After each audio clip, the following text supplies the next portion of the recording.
สบายดีทุกคนตอนแรงมื้อนี้เนาะเฮ็ดอาหารเป็นเมนูปลาเนาะเอามาเบิ่งกันเลย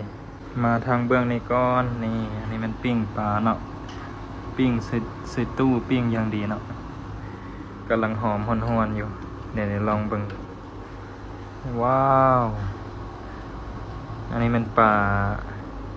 เขาจะเอิ้นว่าปลาปากอหย่างป้อมๆนี่แหละเนาะปลาน้ำเงิมอันนี้มันข้างหม้อกำลังสิเฮ็ดต้มยำปลาตัวนี้เนาะ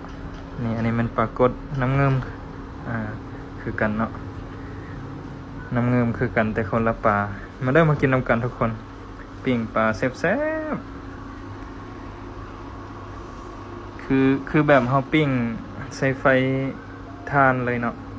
เป็นสีไฟแดงๆนี่คือกันเลยปลาก็ดังจี้อยู่คือเฮาปิ้งแท้ๆเลยนี่การยังบ่ทันฝดเนาะกำลังออกอายทนๆมานี่มาเบิ่งตอนเอาปลาลงนี่เลยอุ้ย คือปันปลาโดดอยู่น้ำว้าวมันจะแซ่บบ่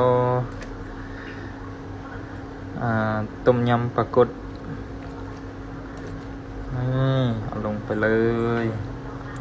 นี่ตัวปลาสุกแล้วเป็นยังไงทุกคนคักขนาดกรอบนอกนุ่มในใครอยากได้มาปิ้งมาไว้ปิ้งไว้ย่างนี่เอาสั่งมาโลเดอร์เตานี่ถือว่าคักบ่ถ้าไปดังไฟให้ยุ่งยากเนาะฝนตกก็